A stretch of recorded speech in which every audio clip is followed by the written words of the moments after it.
Got it.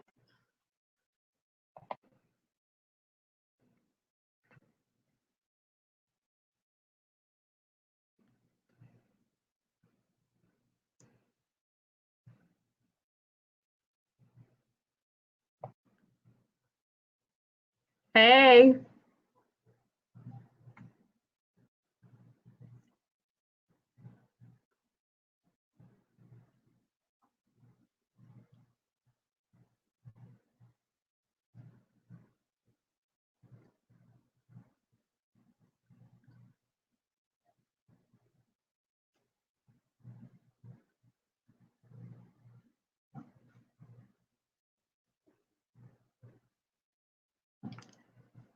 Hey, welcome.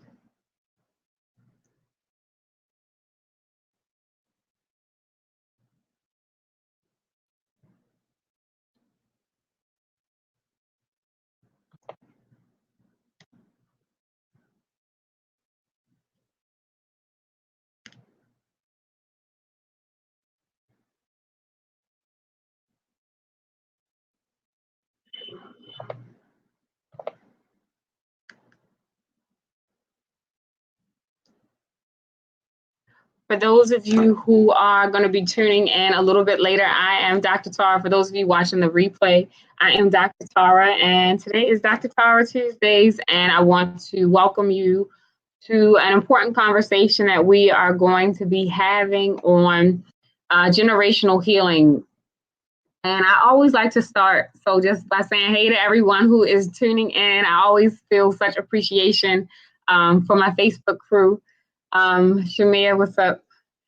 I am really excited about tonight because, hey, Ibra, how are you? It's good to see you. Cedric, what's up?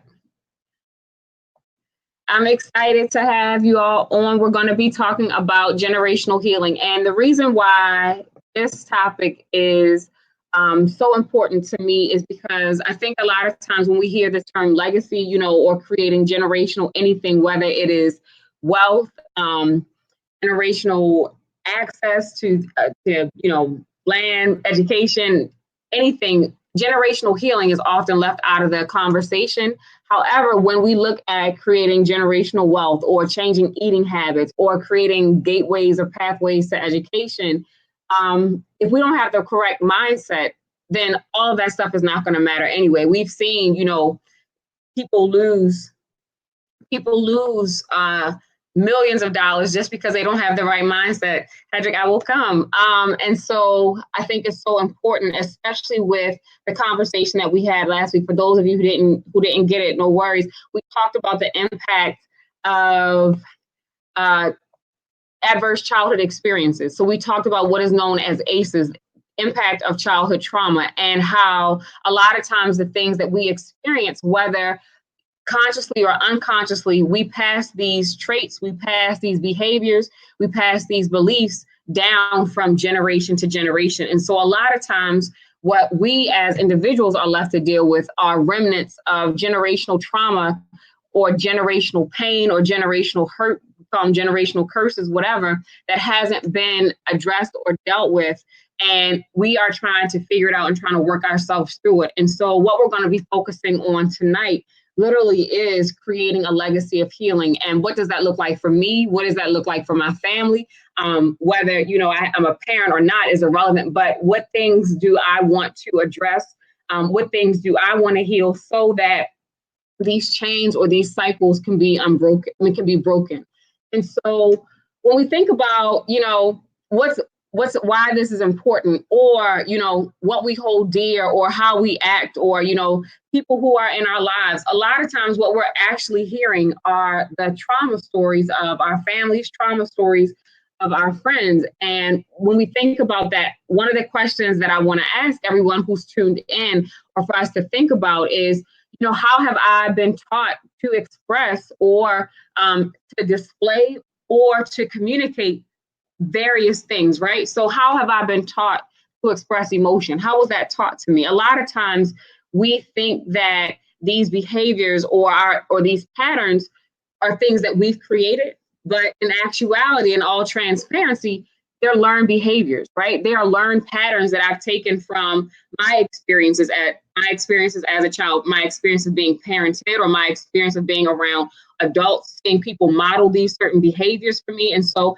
I start to internalize them and start to believe, okay, well, this is how I express emotion. So how have I been taught to express emotion? How have I been taught to even identify what it is that I need? And, was I taught those things in a way that were associated with shame or being ungrateful, when I express my need, or being selfish? Was I taught those things? How have I been taught to communicate those needs? So I've identified it.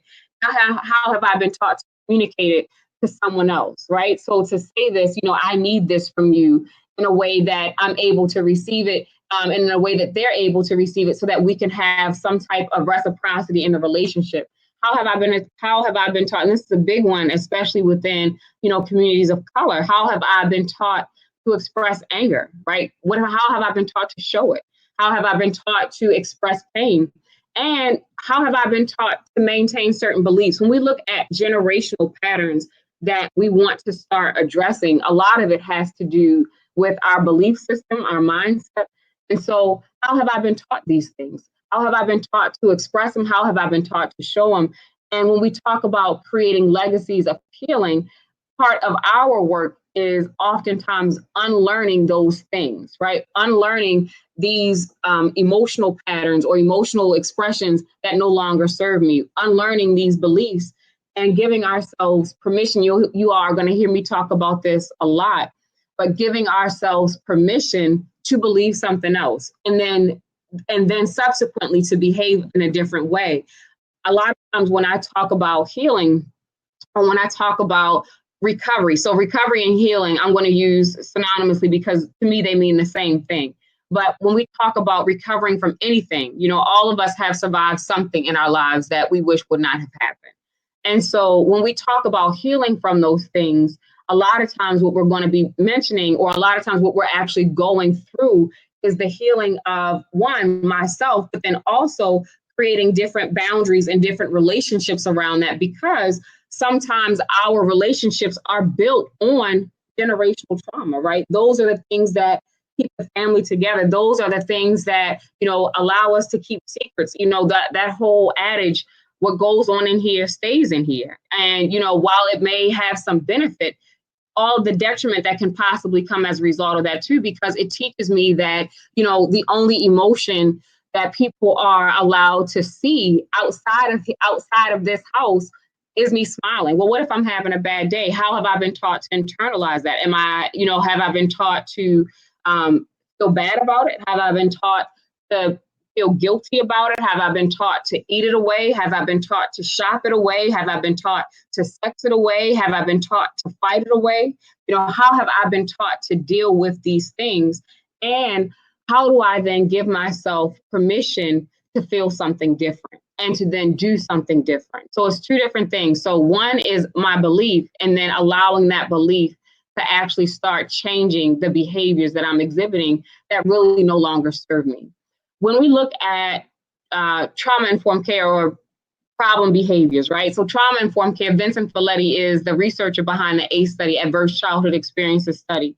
And he defines trauma-informed care as understanding that, these problem behaviors that we have, or that we want to change, are really attempted solutions. And so when I'm giving myself permission to heal, what it is that I'm really doing is understanding that I'm giving myself permission to, one, identify whether or not that problem even exists, and then two, to create a different solution around it. Because part of it too is understanding that when we think about those things that we want to change, right? What those things that we have to heal from, those legacies that we have to heal from, the first step is recognition. So if we look at like creating generational wealth, or financial healing for our family, the first step that we have to do always is admit that there's an issue, right? Admit that there's a problem. My current way of spending money is not serving me and my family. My current way of saving money is not serving me and my family. That's the same way we have to look at our mental well-being, our emotional well-being as well, right? My current way of my anger is no longer serving me. My current way of, saying I'm upset, or saying I'm afraid, or saying, I don't like the way that you did something is no longer serving me. And when I'm able to do that, what it does is that it literally causes all these beliefs that I've held on an unconscious level to come to the forefront of my mind. So to be in my conscious awareness, and then I can actively make a decision. I can no longer say, how many of us know people that, that their tagline should be, that's just the way I am. Up, I flipped out. Up, I cursed you out. Up, I did this. Oh, I did that. That's just the way I am. And so when we think about generational healing, the first step is us admitting that I'm doing this thing, or I'm seeing this pattern in my relationships. I'm seeing this pattern, and I got it from this person who got it from this person. That part doesn't really matter because it's just going to continue to dig a well. I want to always start from the present moment. And so I want to acknowledge what it is that I'm doing that is no longer serving me. And then how do I find the resources and the options to do something different? And so when we're thinking about this long term, one of the things that we have to do in order to really begin our process is something called permission giving, right? So when I'm thinking about creating a legacy of healing, the first thing that we have to do is give ourselves permission to heal. And that may sound weird or cliche or whatever, but it's true. Because a lot of times we have built our identities, or we know people who have built their identities around pain, right? We know families that when we talk about dysfunction, we know families, we know people who operate in relationships only when there is contention, only when there's drama, because that's the only way that I know how to get my needs met, right? I only know how to argue. I only know how to express emotion, express pain, express my anger when there's drama, right? I only know how to do that when those things are happening.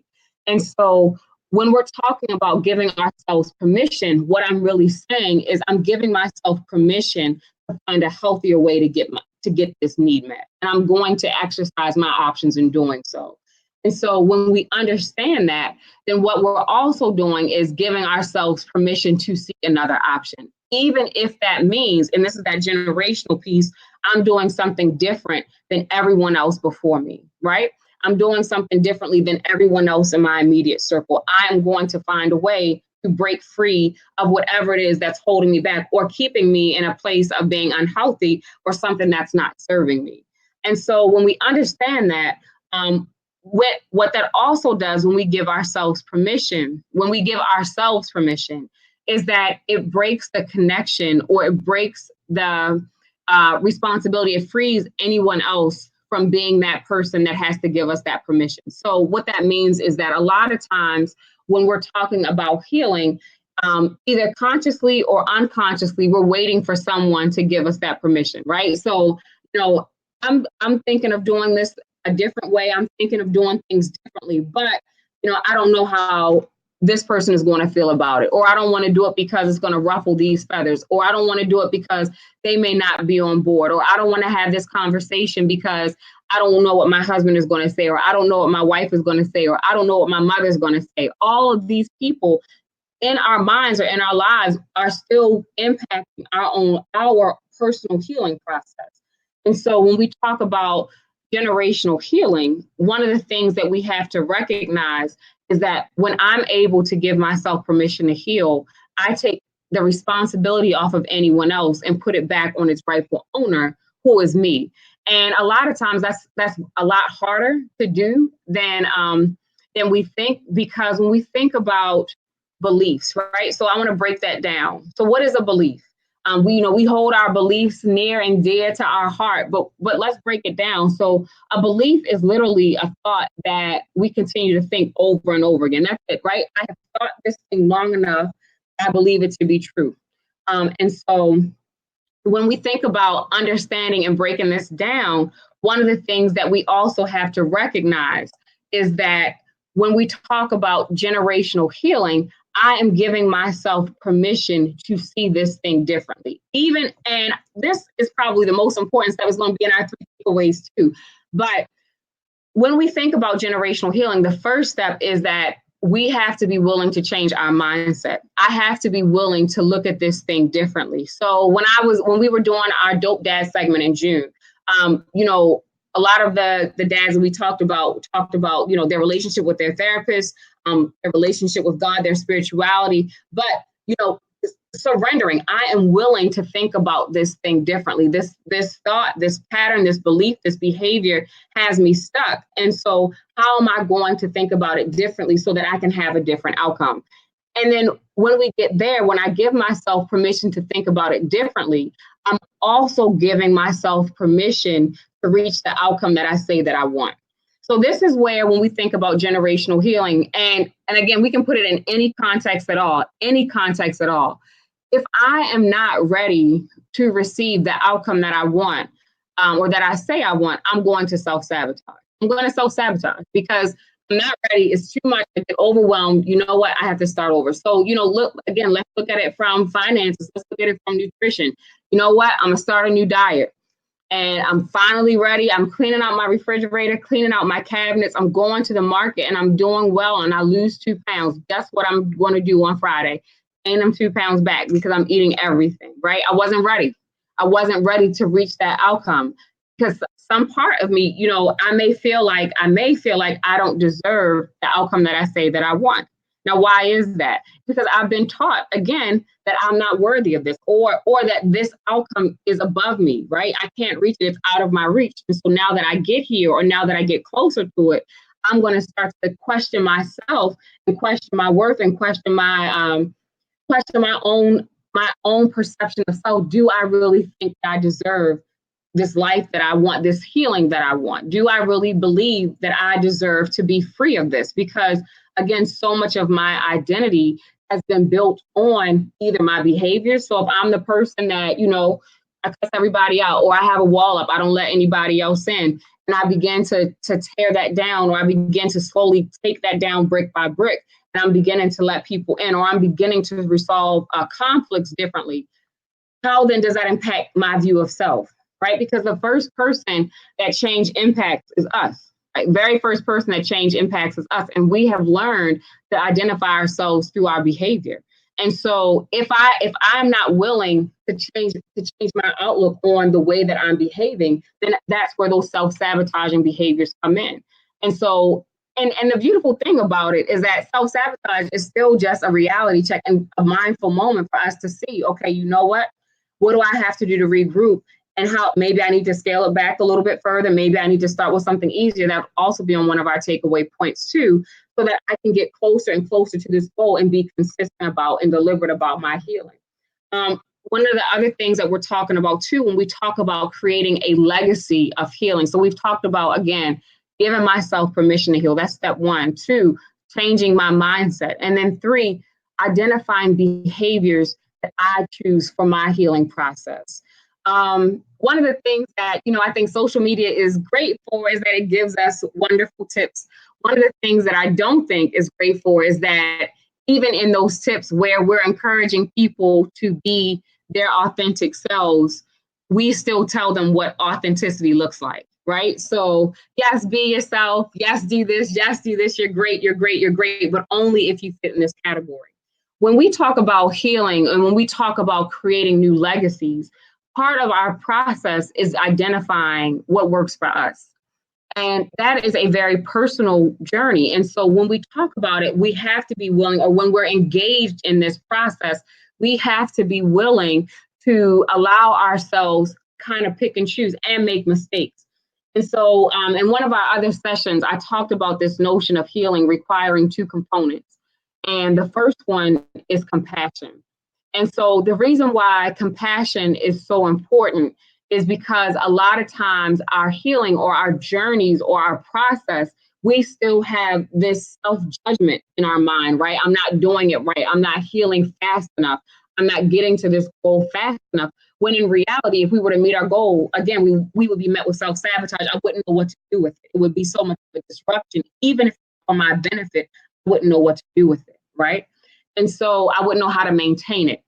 And so when we talk about our healing, one of the things that we want to emphasize is that compassion is critical and is key for our process to continue. I have to be willing to embark, and especially when we're talking about healing, right? So people will say, I'm not doing self-care right, or I'm not doing this right because I didn't do X, Y, and Z, these tangible things. Well, the biggest part of self-care is giving yourself space and time to do it. Whatever you choose to fill in that, whatever you choose to fill in that time or space is going to be specific to you.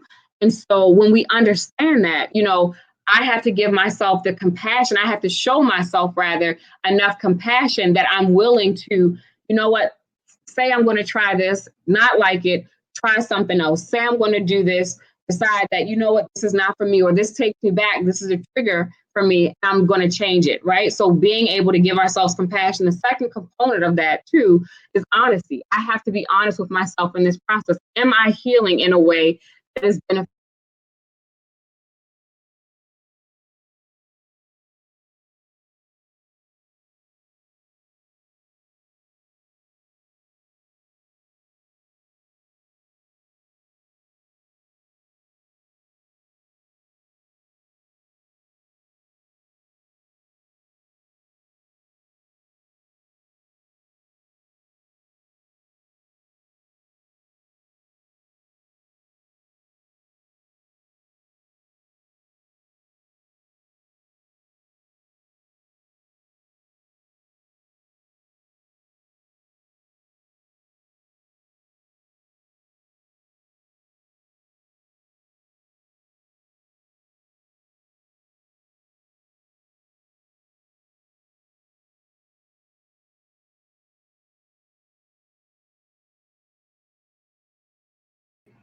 Giving ourselves the understanding that we can move forward. Sorry if I disconnected from you all. My internet just said whoop, and then I'm back on. So I kept talking. So if you all missed it, I apologize. But when we talk about, again, healing, movement versus progress. So movement just looks like I'm moving around. Okay, I'm thinking about it. I'm contemplating it. Progress means, okay, I'm looking from where I am and looking back from where I've come from, right? So I can see progress. I can see myself making strides in this area, and I'm celebrating it. I'm taking a chance. I'm taking a moment just to be mindful in my progress and in my position to celebrate my small victories. And then the last part that I want to talk about too, or the third takeaway point, is the consistency piece. So a lot of times, we think of healing, what, I'm going to do it, I'm going to get here, and then I'm going to be healed. And so when we talk about that, when we talk about understanding the importance of consistency, one of the things that we have to understand too is that change only happens when we are able to be consistent, right? Change only happens when we are able to be consistent. And so when we do that, when we show consistency, when we think about change, a lot of times, again, I want the body of my dreams. I want the relationship of my dreams. I want, the money of my dreams. And again, if we were to get it, I wouldn't be able to maintain it. And so when we break change down, change happens, or change is most likely to stick and last long term when it's done in small incremental steps, right? So, because a lot of times we can get overwhelmed, right? So, I'm working to heal this part of me, and we choose the hardest part, right? I'm working to heal my family's history with men, or my family's history with women, or my family's history with this. And it's so much to even start unpacking. And so when we understand the importance of consistency, one of the things that we want to set ourselves up for is success. And so when I'm working on my consistency, I want to start with the smallest, easiest place, right? What is the area of my life when I'm thinking about legacy? And this is where we get into that detail building that is going to make the biggest impact later. When I look at my life, what is the easiest, or where is the easiest place for me to start, right? Where's the easiest place for me to start? Is it my self-talk? Is it literally writing mantras in my day? I do a to-do list every day, and I'm writing an affirmation. And I write an affirmation, I deserve this, right? Or, understanding too, I am breaking a chain. I'm breaking a cycle. Like, do I need to give myself that reminder? What cycle am I choosing to break today? right? And when I'm able to do that, what I'm also doing subconsciously, and then you'll be able to see it on a conscious level or even tangible level, I'm building momentum. When we think about change, I don't want to start, think about weights, think about nutrition. I don't want to start with that 200-pound deadlift. I want to start, let me lift the bar. Let me get that up 5 times. And then let's start adding heavier things to it. That's the same thing that has to happen with our emotional health too. Where's the easiest place for me to start? And then as I do that, I'm getting to other levels. The interesting thing about healing is that sometimes we think that we're done. Okay, well, I've done enough of this or I've done enough of that. And so, you know what? I'm done. I'm healed. That's it. Great. No, it's like, oh, great. Now let me welcome you to the next level. And it's like, damn, it's something else for me to work on. It's something else for me to do. And so when we're talking about creating generational healing, for those of us who, maybe as children, I didn't get that express an emotion. We weren't a family or a household where people, shared, I love you, or maybe that was some people's reality, but we know that. But for me, it's important to me, to tell my children, I love you, right? That's an example. Or, in my household, I never had an idea of what financial wellness looked like. And so for me, I'm going to start with a budget for the week. I'm not even at a monthly budget. I'm going to start with a budget for the week, or, I'm going to start with a budget for today. The same thing has to happen with our healing. For me, I build up walls. And I'm going to identify the safest person in my life right now. I'm not going to wait until I meet somebody else. I'm not going to wait until I do something else. I'm going to identify the safest person in my life right now and see how I can make that relationship a little bit closer or connect a little bit more.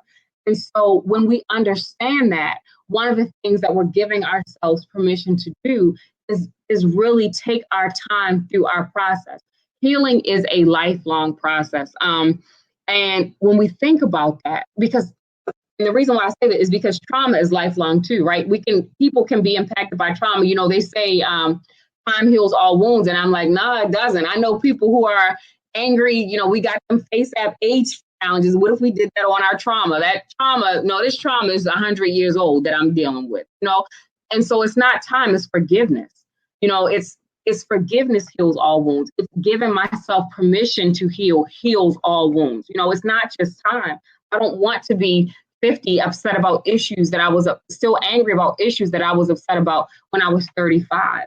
And so I'm only doing that when I give myself that permission. And so when we understand this, then we start to see shifts happen and we start to see those generational curses or those generational chains and that generational baggage begin to lift itself off. And, I think the biggest takeaway before I get into our 3 takeaways is just desire and the belief that we deserve this. When I am working with groups or working with parents or working with educators, anybody, giving ourselves the permission to understand that we deserve what it is that we're desiring. And so when I'm able to get that done, and if there's an area of my life where I'm kind of shaky on that, when I think about, I deserve this, and something is telling me still, no, I don't, I want to go to an easier area. What is something that there is no denying to myself that I deserve this? Because sometimes we'll replay those tapes. When we think about messages that we've heard or messaging that we've gotten from our childhood, from our adolescence, even from our adulthood, that relationship can be 20 years over, but I'm still replaying the tapes in my own mind. And so sometimes our healing is that I give myself permission to think of myself differently, right? Before I even get to any of these issues, I give myself permission to change my view of self. I give myself permission to take a nap. I give myself permission to say nice things to myself, especially, they say nobody can beat you up like you can beat up yourself. I give myself permission to speak to myself in a nicer way. That begins to change the direction that begins to change the direction of my family's legacy. And so as we get ready to wrap up, the 3 takeaway points that I want to say for today, when we talk about generational healing, creating legacies of healing, the first one, hands down, giving ourselves permission to heal. because when I'm doing that, I'm also giving myself permission to change my mindset. The second one is defining what our personal healing and recovery process looks like. What does it look like for me? What does it look like on a day-to-day basis? Because it may shift from Monday, I may need this thing. Tuesday, I may need something else. What does healing and recovery look like for me? That's number two. And then number three, how do I get consistent, right? So how do I identify? And I'm consistent when I start easiest, and I give that my attention, I give that my focus. I'm consistent with the easiest area of my life and allow it to gain momentum to then spread to other areas of my life. And so this is our live for today. I'm only on for 30 minutes today, guys. I want to thank you as always, for tuning in with me. I hope that this was beneficial. I hope that people were able to get something from it when we talk about generational legacies, and modeling that behavior that we want to see. Next Tuesday, I'm so excited. We're going to have a guest. We're going to have guests talking about healing from infidelity. And so I'm so honored to be talking to Erica and Rasan Greer. They are going to be on next Tuesday.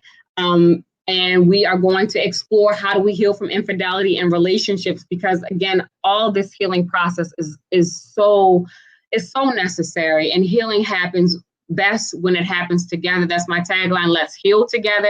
If I don't have your email address, please feel free to drop it in the comments. We have some exciting events coming up in October. And so I want to make sure that everyone is abreast. So as always, thank you for letting me into your homes on a Tuesday night. And I hope to see you all next week. Peace.